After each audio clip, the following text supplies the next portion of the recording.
Kita tahu bahwa sebelum Nabi Shallallahu Alaihi Wasallam diutus menjadi Nabi dan Rasul, maka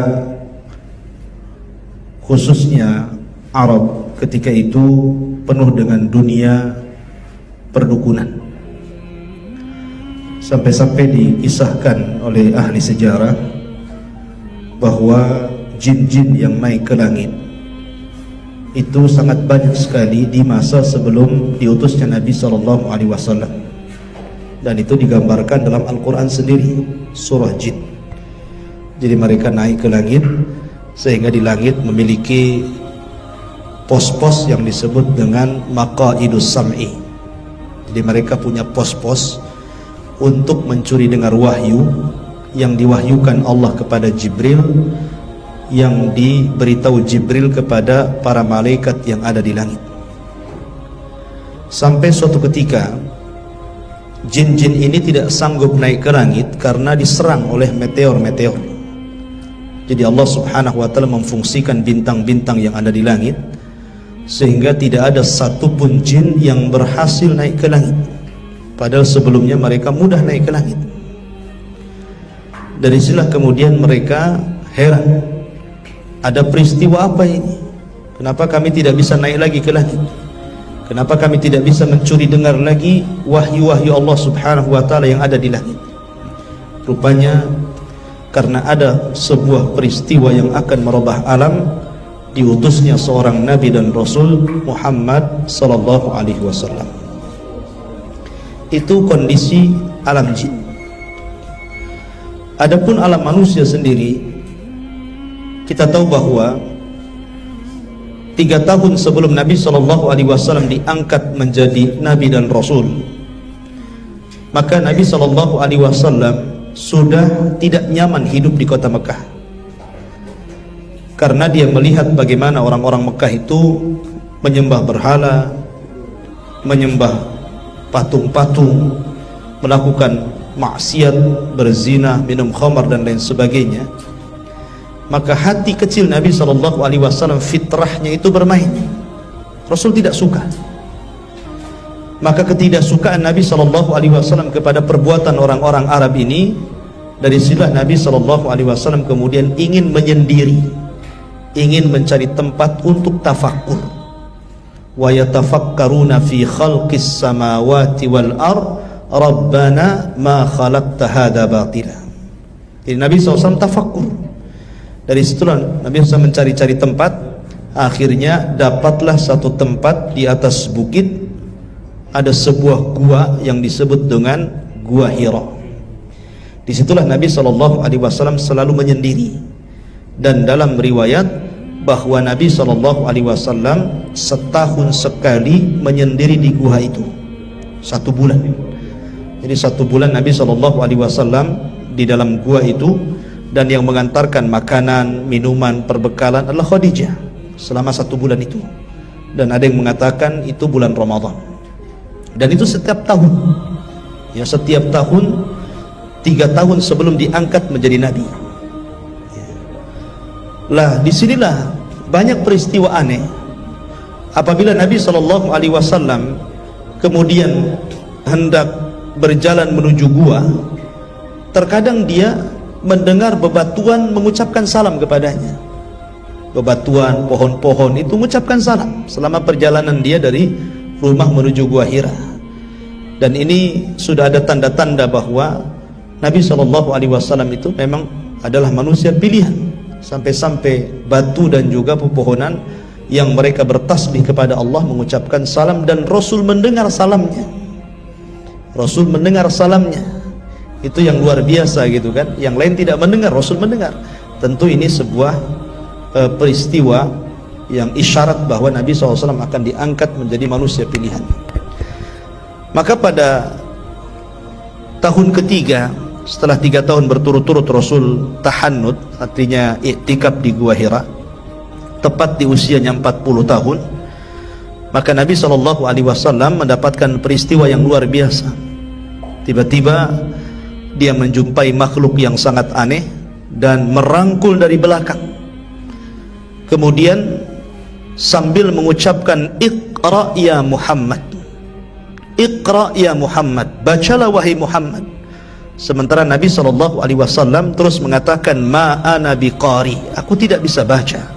Iqra ma ana biqari, Iqra ma ana biqari, baca, saya tidak bisa baca. Terus seperti itu sampai akhirnya makhluk ini mentalkinkan sebuah ayat, Iqra bismi rabbikal ladzi khalaq, khalaqal insana min alaq, ila akhiril ayat. Dari sini Nabi SAW terperanjat. Kenapa? Karena Nabi itu ahli bahasa, tahu membedakan bahasa syair dengan bahasa bukan syair, sehingga Nabi SAW menganggap ini bahasa bukan syair, ini bukan bahasa biasa gitu kan. Maka kemudian Nabi SAW menghafal surah Iqra bismi rabbikal ladzi. Dari sinilah maka Nabi resmi didaulat menjadi seorang Nabi dengan diturunkan surah Iqra ini. Maka kemudian Nabi SAW pulang ketakutan. Rupanya di tengah jalan Nabi ditampakkan makhluk ini lagi, makhluk yang sangat besar, memiliki 600 sayap, yang satu sayap itu terbentang antara jarak terbitnya matahari sampai terbenamnya. Dalam bahasa hadis itu saddal ufuk. Jadi kalau melihat ke depan sayap, ke belakang sayap, ke samping sayap, ke kiri sayap, ke kanan sayap, semuanya ditutupi sayap. Makin menggigil Nabi SAW kan. Karena apa? Belum pernah melihat makhluk seserem itu gitu maksudnya. Ada makhluk sebesar itu, sayapnya 600, satu sayap saja sudah cukup menutupi bumi. Gimana nggak takut gitu kan? Antum saja tengok dinosaurus mungkin udah ketakutannya. Artinya bahwa Nabi SAW melihat seperti itu luar biasa, makanya dia lari kencang menuju rumahnya. Kemudian sesampainya di rumah, dia pun menceritakan kisahnya kepada Khadijah. Diceritakan kisahnya kepada Khadijah bintu Khuwailid.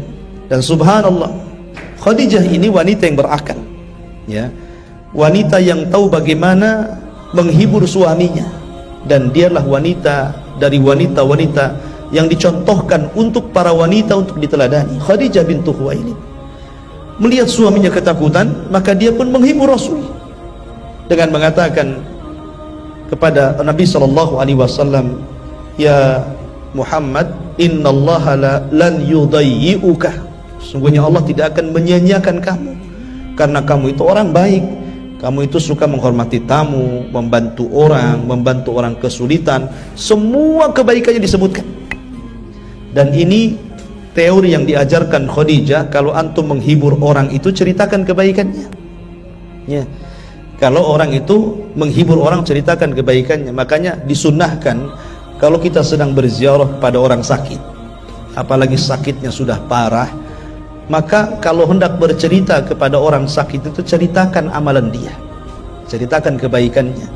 Kamu itu memang orang baik, ingat gak waktu kita dulu bersedekah, sholat, begini, begitu gitu kan.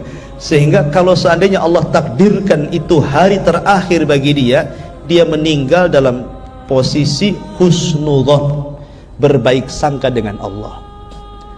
Jangan ceritakan maksiatnya, ya kan? Ingat gak dulu kita mabuk, ingat dulu kita berzina, makin sesak dadanya kan, akhirnya makin takut neraka, akhirnya suudzon, buruk sangka dengan Allah jadinya. Kalau dia mati berarti dia meninggalkan amalan buruk. Tapi kalau baik sangka, dia meninggal, boleh jadi berbaik sangkanya dia kepada Allah ketika sakaratul maut, itu amalan terakhir yang bisa menyelamatkan dia. Makanya disunahkan. Ya, Khadijah mengajarkan seperti itu. Ya, jadi kalau ada orang sedang kena musibah itu, hibur dengan kebaikan. Hibur, kamu ini orang baik, orang cerdas, kita ini banyak beramal, supaya dia lupa dengan dosanya. Intinya bahwa Nabi SAW terhibur dengan itu. Dari sinilah Khadijah mengatakan, bagaimana kalau seandainya apa yang kau lihat, yang kau rasakan itu kita ceritakan kepada pamanku. Khadijah punya paman namanya Waraqah ibn Naufal, dan Waraqah itu sudah tua, sudah buta, ya, dan dia orang alim ahli kitab. Jadi dia sudah mempelajari Taurat, Injil, seorang alim. Waraqah bin Naufal ini termasuk hanif di zaman jahiliyah, ya. Lah, dan dia masih ada hubungan dengan Khadijah.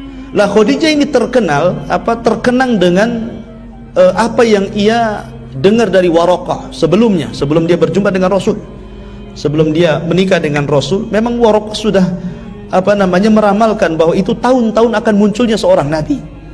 Jadi Khadijah itu teringat soal itu, ya, jangan-jangan suami dia akan menjadi nabi. Makanya kemudian dia mengajak Nabi SAW untuk berjumpa dengan Waraqah.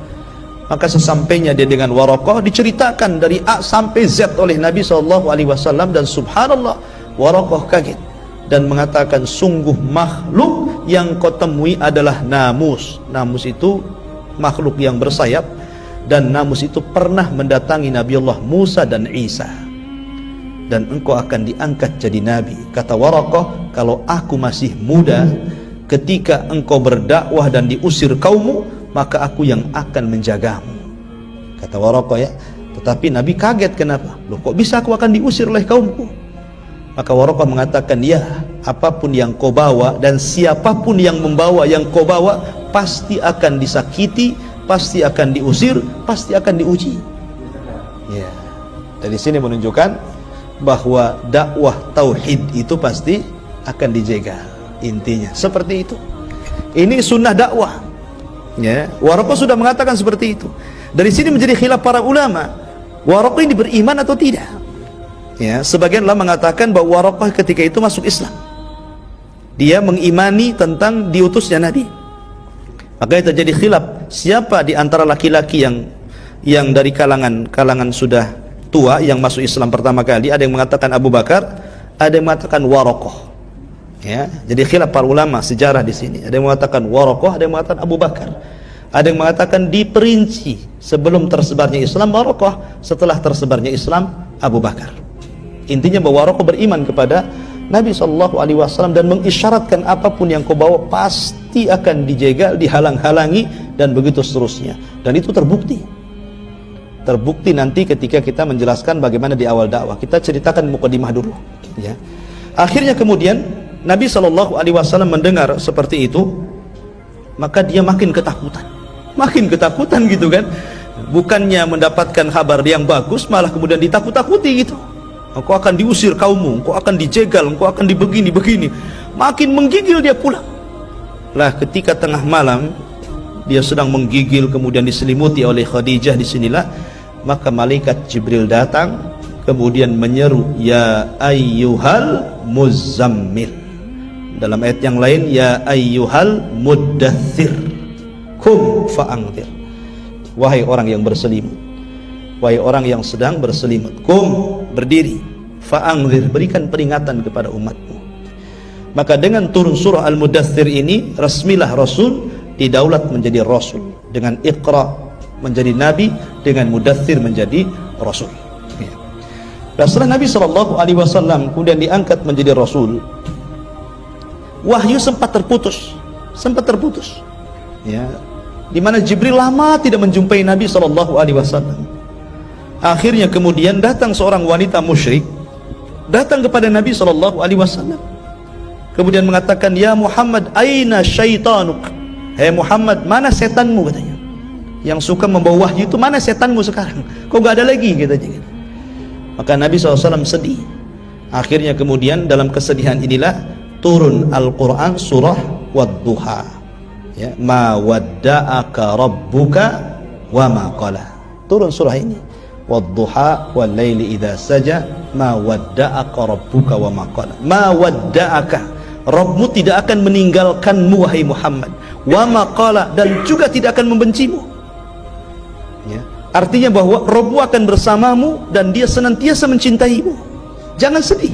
Bukan berarti kemudian dengan terputusnya wahyu engkau ditinggalkan Allah, Allah benci kepadamu, tidak, ya. Turun ayat ini, ya, bahwa Nabi SAW terhibur lagi dengan turun surah Ad-Duha ini, ma wadda'aka rabbuka wa ma qala. Akhirnya kemudian Nabi SAW mulai kemudian diajarkan ibadah pertama dalam Islam. Pertama adalah wudu. Jadi Jibril alaihi salatu wasallam suatu ketika membawa Nabi SAW ke sebuah tempat, kemudian sayapnya menancapkan ke tanah, kemudian muncratlah air. Disitulah kemudian Jibril mengajari wudu, bagaimana cara wudu. Maka Nabi SAW melihat Jibril berwudu, kemudian menirunya. Setelah itu kemudian bisa, gitu kan. Maka Jibril kemudian mengajarkan solat kepada Rasul sallallahu alaihi wasallam. Lah ketika itu solat cuma 2 rakaat saja, nggak ada solat 4 rakaat, nggak ada solat 3 rakaat, cuma 2 rakaat saja. Itu pun dilakukan pagi dan petang saja, ya. Maka setelah kemudian Nabi SAW diajarkan bagaimana cara wudhu oleh Jibril, bagaimana cara solat oleh Jibril, dia pun pulang, dan manusia yang pertama kali diajarkan wudhu dan solat adalah Khadijah. Dialah orang pertama kali yang diajarkan Rasul solat, dan orang yang pertama kali solat bersama Nabi SAW sebelum yang lainnya. Karena dia adalah wanita pertama yang masuk Islam, menjangkau seluruh laki-laki, ya. Jadi ini ibadah yang pertama dalam Islam, wudhu dan solat. Dan Rasul mengatakan, sallu kama ra'aitumuni usolli, solatlah kalian sebagaimana kalian melihat aku solat. Kemudian akhirnya dalam suatu ketika Jibril alaihi salatu wasallam mulai mengajarkan tentang waktu-waktunya. Itu pun setelah lama kan, Jibril kemudian solat di waktu duhur, asar, maghrib, isya, subuh, sampai akhirnya Rasul tahu waktu-waktu solat. Semua yang mengajarkan Jibril. Taib. Nah, di awal dakwah Nabi SAW memang sangat sulit bagi Rasul untuk berdakwah. Bagaimana tidak ya, lingkungan orang Arab ini yang diutus Rasul ke situ berbeda karakter dengan orang-orang Madinah masalahnya. Kalau orang Madinah itu kan lembut-lembut, karena memang seluruh orang-orang Madinah selain Yahudi itu semuanya keturunan Yaman, ya. Dan Yaman itu disebutkan dalam sebuah riwayat araqul qulub, hatinya lembut. Makanya kenapa orang Ansor itu mudah menerima Islam. Orang-orang Muhajirin ini, orang-orang Mekah ini keras-keras. Makanya Allah mengatakan asyaddu kufran wa nifaqah. Jadi orang Mekah itu kalau sudah kufur sekali, kalau sudah munafik sekali. Keras orang-orang Mekah itu. Makanya kita lihat Abu Jahal, Abu Lahab, keras-keras gitu kan. Beda dengan orang Madinah. Orang-orang Ansor lembut gitu ya. Ya, karakter di negeri kita aja beda-beda ya. Antara di Jawa, Jawa Tengah, Jawa Timur, Jawa Barat kan beda gitu kan. Di Sumatera juga beda, antara Padang, Batak, beda-beda karakternya. Intinya bahwa Mekah ini memang agak lain. Mereka agak keras gitu. Dan Nabi diutus kepada umat yang keras-keras seperti itu. Sehingga Nabi harus memang ekstra luar biasa dalam berdakwah itu. Bagaimana caranya kemudian mereka masuk Islam. Dan subhanallah, memang di awal dakwah tidak ada orang asli yang masuk Islam. Rata-rata orang yang masuk Islam dari luar. Bilal itu orang luar ya. Bilal itu orang Ethiopia, bukan orang Mekah. Kemudian Suhaib Ar-Rumi. Suhaib Ar-Rumi orang Romawi, ya kan? Kemudian juga Salman Al-Farisi, orang Persia. Ini orang-orang yang pertama masuk Islam tuh. Bilal, Suhaib, Salman, ini orang-orang yang masuk Islam pertama-tama. Sementara orang-orang yang di sekitar itu paling Abu Bakar dan beberapa sahabat yang dijanjikan masuk surga, itu pun masuk Islam karena kedekatan mereka dengan Abu Bakar. Seperti Utsman masuk Islam di tangan Abu Bakar, Abdurrahman bin Auf masuk Islam di tangan Abu Bakar, kemudian Zubair bin Awam masuk Islam di tangan Abu Bakar, Sa'ad bin Abi Waqqas masuk Islam di tangan Abu Bakar, kemudian Abu Ubaidah bin Jarrah juga masuk Islam di tangan Abu Bakar. Karena memang kedekatan Abu Bakar dengan mereka, karena mereka teman-teman bisnis, ya, teman-teman dagang bersama Abu Bakar ke Syam, sehingga mereka mudah untuk ditarik. Tapi sebagian besar tidak ada yang masuk Islam, ya. Dan ini memang ujian orang yang berdakwah. Terkadang kita berdakwah ini ngajak orang lebih mudah dibandingkan ngajak keluarga, ya kan? Coba kita ngajak keluarga kadang-kadang tantangannya macam-macam tuh. Tapi kalau ngajak orang mudah sekali. Sekali giliran ngajak keluarga, susahnya, naudzubillah. Nah, dari sini ada pelajaran besar bahwa tantangan dakwah itu dimulai daripada yang paling dekat sebenarnya. Makanya Nabi SAW pertama kali dakwah kepada siapa? Istrinya. Baru setelah istrinya ngajak siapa? Ali bin Abi Thalib, itu orang kedua masuk Islam. Ali itu anak angkatnya. Karena dia berbuat baik, pamannya sudah berbuat baik kepada dirinya. Abu Thalib itu kan yang merawat dia dari kecil. Namanya kebaikan harus dibalas dengan kebaikan. Ya, Nabi itu paling paham bagaimana cara membalas kebaikan. Setelah dia menikah dengan Khadijah dan kaya, sementara dilihatnya Abu Thalib miskin, maka dia ingin meringankan beban Abu Thalib dengan cara apa? Mengambil salah satu anaknya untuk dijadikan anak angkatnya. Maka dia memilih Ali bin Abi Thalib untuk dijadikan anak angkatnya. Dari situlah maka Ali orang kedua yang masuk Islam yang diajak Nabi SAW. Lah ketika itu ada satu kisah yang menarik. Ali ini sudah masuk Islam, pamannya nggak tahu, bapaknya sendiri nggak tahu Abu Thalib. Jadi diajak sholat bersama Nabi. Ketika sholat, selesai sholat, Abu Thalib datang. Aneh gitu kan, ini ajaran apa gitu, tidak dikenal oleh bapak kami, kamu ini lagi ngapain gerak-gerak seperti itu? Maka Nabi SAW mengatakan, inilah ajaran yang diajarkan Allah kepada saya, dan saya diutus menjadi nabi. Ya, terus dijelaskan oleh Nabi SAW panjang lebar dalam sejarah itu, sampai akhirnya Abu Talib paham dan kemudian memuji Nabi SAW dan siap menolong dia, tapi dia tidak bisa meninggalkan agama nenek moyangnya. Dia bilang, saya sangat mencintai agama nenek moyang saya, jangan kau paksa aku keluar dari agama nenek moyang saya. Kemudian ketika ditanya Ali radhiyallahu an, maka Ali tidak mau meninggalkan agama Rasul, maka Abu Talib pun kemudian mengatakan, imdi ala ma anta alih, kalau begitu ya sudah, terserah kamu, ikutilah kepada maksudnya Rasulullah, karena dia tidak mengajak kecuali kebaikan. Dari sini menunjukkan bahwa Abu Talib itu meyakini ya kebenaran dakwah Rasul, meyakini. Lalu kenapa, apa yang menjadikan Abu Talib tidak masuk Islam? Padahal hidayah itu sudah ada di situ. Yang menjadikan Abu Talib terhalang dari hidayah dua perkara. Pertama, adat istiadat yang menghalangi dia. Yang kedua, teman-teman yang buruk yang menghalangi dia. Itu yang menjadikan Abu Talib tidak masuk Islam. Pertama, adat istiadat. Ya, jadi dia masih kekeh dengan moyangnya itu. Dia nggak mau pindah dari agama moyangnya. Dan memang menghapus adat itu bukan mudah. Ya, menghapus adat itu bukan mudah, karena sama seperti mengganti agama masalahnya, mengganti keyakinan. Ya kan, Abu Talib kan lihat adatnya, ada datang keyakinan dia tidak mau. Memang merubah adat itu susah. Antum kira mudah merubah adat? Tidak, susah merubah adat itu. Apalagi adat itu sudah mendarah daging di sebuah daerah, walaupun bertentangan dengan agama, tetap saja gitu kan, adat itu masih berlaku. Ya, sampai mungkin adat-adat di negeri kita ini kan banyak ya, terkadang adat-adat Hindu masuk ke Islam gitu ya. Ya, contoh yang paling mudah mungkin kalau di masyarakat orang hamil gitu kan. Orang hamil biasanya kalau di tempat-tempat tertentu masih ada bahasa apa namanya itu, pelet kandung tuh apa ya, yang 7 bulanan itu ya, biasanya kan ada yang disiram itu ya, disiram pakai air berapa bunga gitu kan, dengan keyakinan macam-macam. Ya, Allahu a'lam. Kalau di Batam nggak nampak, biasanya di daerah-daerah Jawa ya, dan itu bukan orang Hindu yang buat, orang Islam yang buat ya. Yang lebih herannya lagi, terkadang perbuatan itu dicampuri dengan adat dan nampak Hindunya. Saya katakan nampak Hindunya, contoh nih ya. Saya kan pernah lihat juga kan ritual-ritual seperti itu. Jadi terkadang ketika dimandikan itu, di situ ada kelapa muda. Kelapa muda itu diukir itu ada wayangnya, gambar wayang ya, wayang Arjuna ya, katanya ini wayang Arjuna. Nah, ini kan kita, Arjuna ini muslim apa kafir kan gitu ya. Kenapa pula Arjuna yang diukir di situ gitu kan? Setahu kita Arjuna ya bukan muslim ya. Cuman karena mungkin menurut mitos itu, karena Arjuna itu ganteng, saganteng-gantengnya, mungkin pikirannya kalau seandainya digambar wayang Arjuna nanti bayinya seperti Arjuna. Padahal dalam film itu juga macam-macam, ada yang hitam jadi Arjuna, ada yang putih jadi Arjuna. Ya kan, macam-macam gitu. Apalagi Arjuna di Indonesia kan macam-macam. Iya. Di wayang Wong tuh malah ngeri Arjunanya ya.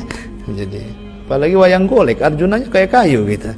Nah, dari sini ikhwafin muliakan Allah Azza wa Jalla, intinya bahwa tradisi-tradisi itu susah dihilangkan. Makanya kenapa Abu Talib terhalang dengan hidayah, karena apa? Masih kekeh dengan tradisi.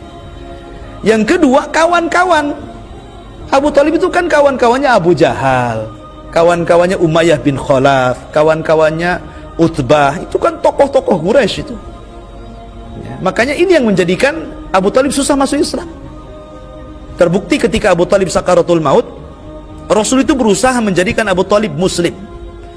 Kata Nabi SAW, ya ammi kul la ilaha illallah kalimatun uhajubika indallah. Hei pamanku, ucapkanlah kalimat la ilaha illallah. Kalau kamu mengucapkan kalimat itu, aku yakin, aku siap membelamu di hadapan Allah. Tapi di samping Abu Talib ada siapa? Ada Umayyah, ada Abu Jahal. Dibisikkan pula ya, atarghabu an millati Abdul Muttalib. Hei Abu Talib, bencikah kau dengan agama moyangmu Abdul Muttalib sehingga kau akan mengucapkan kalimat itu? Jadi ini saling talkin di sini. Rasul mentalkin dengan la ilaha illallah, Abu Jahal mentalkin dengan nenek moyangnya. Kan bingung ini, telinga cuma dua kan begitu. Akhirnya apa? Terakhir Abu Talib tidak bunyi la ilaha illallah sampai dia mati. Dari sini sepakat ahli sunnah mengatakan Abu Talib mati kafir kecuali Syiah. Kenapa Syiah mengatakan Abu Talib Muslim? Abu Talib itu mengucapkan la ilaha illallah sebenarnya, tapi nggak denger aja kalian katanya. Itulah orang Syiah. Ya. Kenapa? Karena Imam Ali imam mereka, nggak mungkin bapaknya dikafirkan, nggak terima mereka. Ya, kita katakan Abu Talib berdasarkan nas hadis. Ya, dia mengatakan kafir, tidak masuk Islam. Apalagi? Ya, dari sini ikhwafil menyatakan Allah Azza wa Jalla bahwa itulah penghalang hidayah Abu Talib. Intinya bahwa Abu Talib masih membela Rasul. Dan pembelaan Abu Talib ini juga menjadikan Abu Talib itu diringankan azabnya. Ketika Nabi SAW meminta kepada Allah untuk diampuni dosanya, tapi Allah justru menurunkan ayat maka nalin nabi an yastaghfiru lil musyrikin. Tidak boleh seorang nabi meminta ampun kepada orang musyrik walau kanu ulil qurba, walaupun mereka keluarga dekat.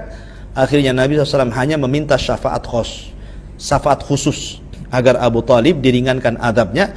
Maka Abu Talib hanya diberikan sandal neraka saja, jadi nerakanya sampai tumit tapi mendidih ubun-ubunnya. Dan itu orang kafir yang paling ringan azabnya Abu Talib, tapi dia tidak keluar dari neraka.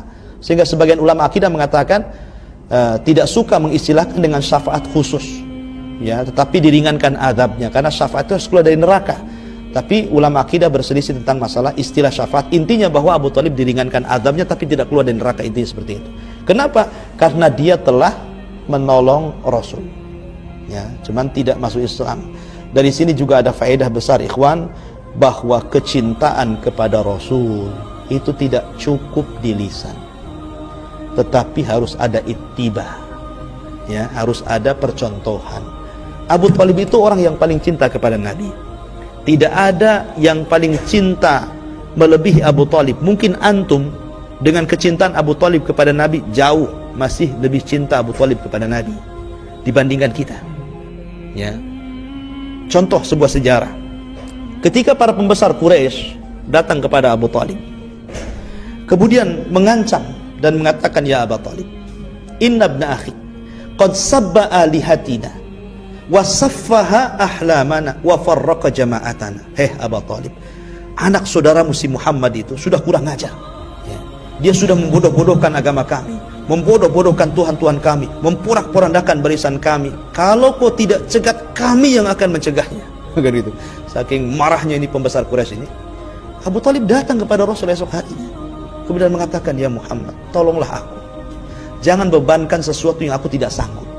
Mereka sudah mengancam hendak membunuh, berhentilah, kata Abu Talib. Tapi Nabi SAW mengatakan, ya am, law wadu'us syamsa fi yamini wal qamara fi shimali ma taraktu hadzal amr. Kata Nabi SAW, walaupun dalam riwayatnya ada kelemahan dan ini masyhur dicatat oleh ahli sejarah, seandainya mereka orang-orang musyrik itu membawa matahari, kemudian meletakkan di tangan kanan, kemudian sebagian mereka membawa bulan dan diletakkan di tangan kiriku agar aku meninggalkan dakwah tauhid, demi Allah aku tidak akan meninggalkannya. Dari situ Nabi punya ketegaran dalam berdakwah. Kata Abu Talib, ya sudah, kalau begitu if'al ma syi'ta wa qul ma ahbabta. Sudah, lakukan yang kau lakukan, lakukan yang kau katakan, aku siap membelamu. Dari sini Abu Talib membela Rasul habis-habisan, ya. Artinya kecintaan Abu Talib luar biasa kepada Rasul. Mungkin kita tidak sebanding kecintaannya kepada Abu Talib seperti Abu Talib kepada Rasul, tetapi kecintaan Abu Talib kepada Rasul tidak ada faedahnya, ya kan? Kecintaan Abu Talib nggak ada faedahnya sama sekali. Buktinya dia masuk neraka, ya. Harusnya kecintaan itu memasukkan dia ke dalam surga. Kenapa Abu Talib masuk neraka? Dari sini menunjukkan kecintaannya tidak dianggap Allah. Kapan kecintaan itu dianggap Allah? Nih, ada satu ayat yang menjadikan ujian bagi seluruh kaum muslimin yang menganggap mencintai Nabi. Kalau anda belum pernah bisa mengamalkan ayat ini, maka gombal kecintaan anda kepada Rasul. Apa kata Allah? Qul in kuntum tuhibbunallaha fattabi'uni yuhibbukumullah. Katakan, ya Muhammad, kalau kalian cinta kepada Allah, ikuti aku, maka Allah akan mencintai kalian. Bahkan Allah tambah, wa yaghfir lakum dzunubakum, Allah akan hapus dosa-dosa kalian. Dari sini menunjukkan bahwa kecintaan tidak mungkin dikatakan cinta kecuali harus ada ittiba, mencontoh Nabi. Dan mencontoh Nabi juga tidak dianggap kecuali ada kecintaan. Contoh nih, Abdullah bin Ubay bin Salul itu tokoh munafik. Tokoh munafik Madinah Abdullah bin Ubay bin Salul itu salat di belakang Nabi, puasa bersama Nabi, jihad bersama Nabi, sedekah dengan Nabi, semua bersama Nabi. Artinya apa? Dia sangat ittiba dengan Nabi. Tapi Abdullah bin Ubay tidak punya kecintaan dalam hatinya.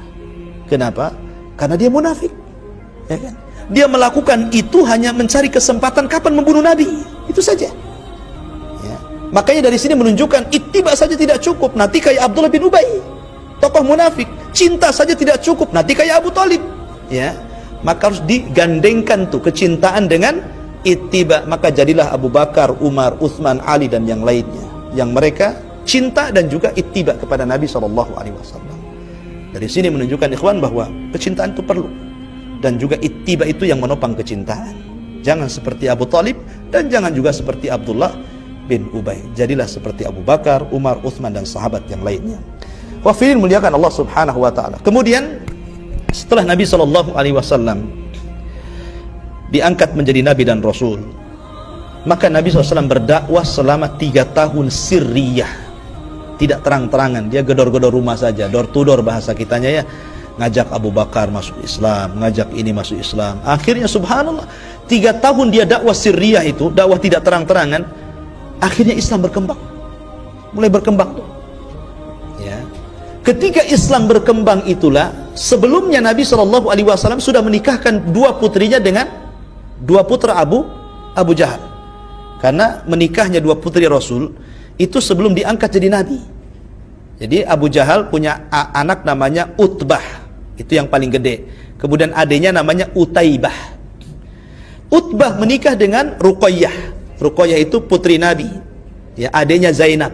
Kemudian Utaibah menikah dengan Ummu Kulthum. Ummu Kulthum adiknya Ruqayyah. Dan itu sebelum diangkat jadi nabi. Ya.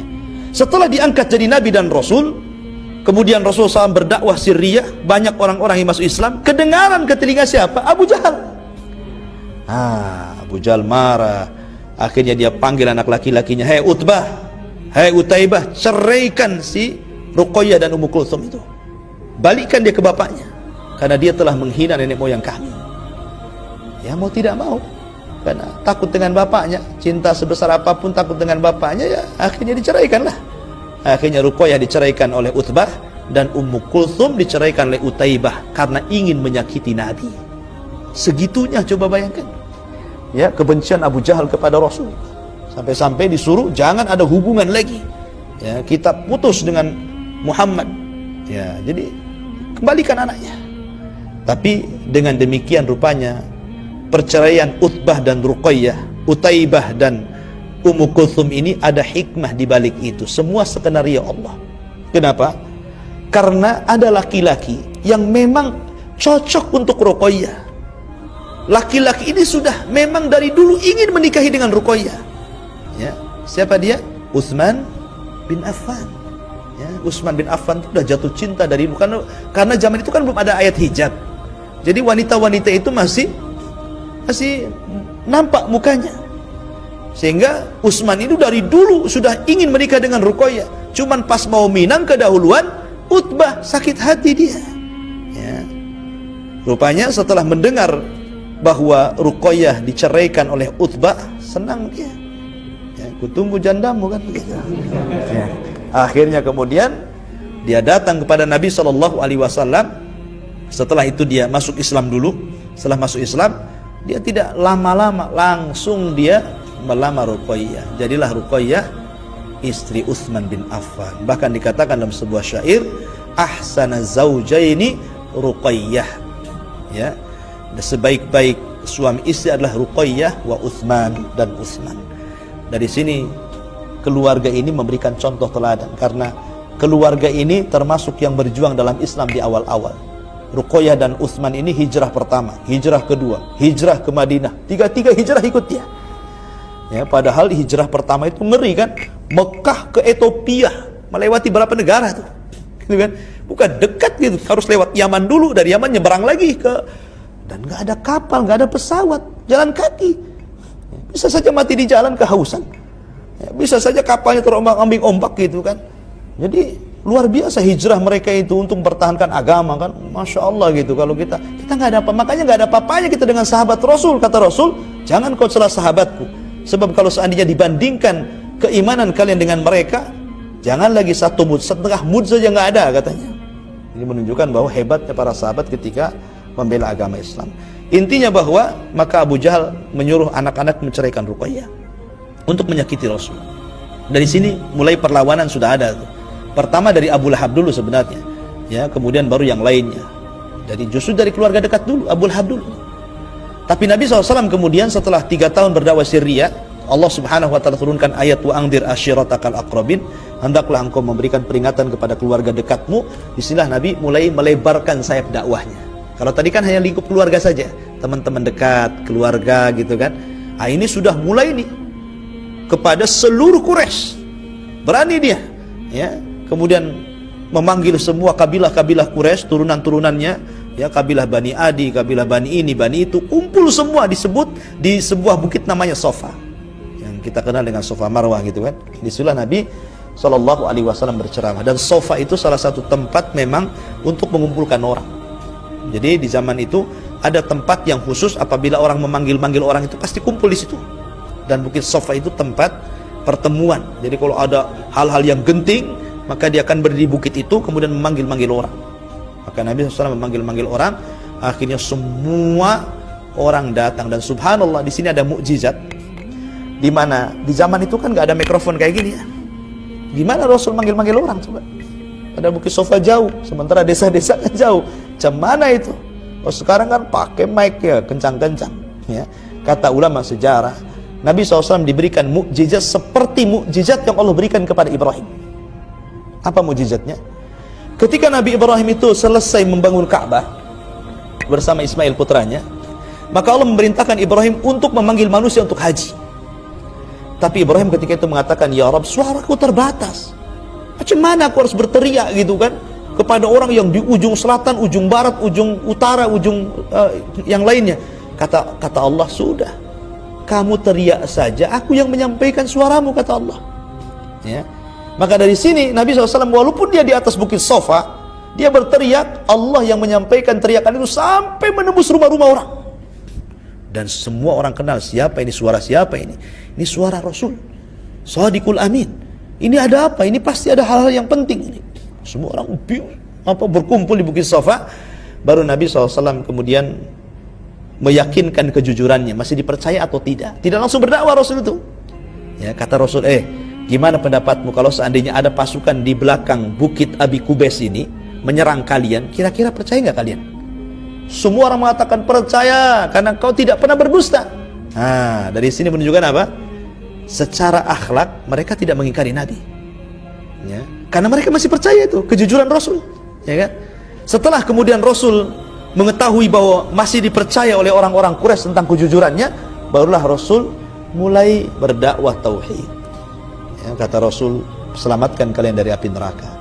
Wahai Bani Fulan, wahai Bani Fulan, wahai Bani Fulan, sampai kepada anaknya sendiri, ya Fatimah binta Muhammadin salini ma syi'ti la ugni anki minallahi syai'ah. Wahai Fatimah anak Muhammad, selamatkan. Kalau kau minta harta ku kasih, kalau kau minta apapun ku kasih, tapi aku tidak bisa menyelamatkan kamu dari azab Allah. Ya, maka selamatkan diri kalian. Kemudian Rasul mengatakan, qulu la ilaha illallah tuflihu. Katakan la ilaha illallah, kalian akan selamat. Dalam riwayat, tamliku bainal arabi wal a'jam, kalian akan menguasai bangsa Arab dan bangsa non Arab. Ya, itu menjadi kenyataan. Tapi bodohnya orang-orang Quraisy ketika itu tidak percaya bahwa agama yang dibawa Rasul itu akan menguasai bangsa non Arab. Apalah kata Abu Lahab, ya, ini agama apa? Siapa yang bisa menguasai gitu kan? Tapi menjadi sebuah kenyataan bahwa Nabi SAW berhasil melanjutkan dakwah kepada umatnya sampai ke tempat ini. Baik. Wafidin muliakan Allah Subhanahu wa taala. Intinya bahwa ini disinilah permulaan dakwah sirriyah dan dakwah jahriyah. Kemudian Nabi SAW setelah mulai sedikit demi sedikit melancarkan dakwah jahriyah, ketika itu mulai banyak penentangan. Ya, penentangan dari, saya katakan tadi, mengisyaratkan kepada perkataan siapa, Waraqah bin Naufal, bahwa apapun yang kau bawa dan siapapun yang membawa yang kau bawa pasti akan diuji. maka orang yang pertama kali menghalangi dakwah Rasul adalah pamannya Abu Lahab. Lucunya begini, jadi Nabi SAW itu ketika musim haji, Rasul datang tuh mendakwahkan la ilaha illallah. Kemudian Abu Lahab ini dari belakang dia ngelempari batu. Ya. Jadi Rasul itu berdakwah, sementara Abu Lahab ngelempar batu dari belakang. Ketika Nabi mengatakan qulu la ilaha illallah, maka Abu Lahab mengatakan dari belakang la tusaddiqu fa innahu kadzib. Ya, jadi apabila Rasul berdakwah kepada manusia, katakan la ilaha illallah, Abu Lahab di belakang, jangan kau benarkan, itu pendusta. Coba bayangkan ikhwan, yang mengatakan seperti ini pamannya sendiri. Kalau yang mengatakan ini orang lain, ya bukan pamannya ya.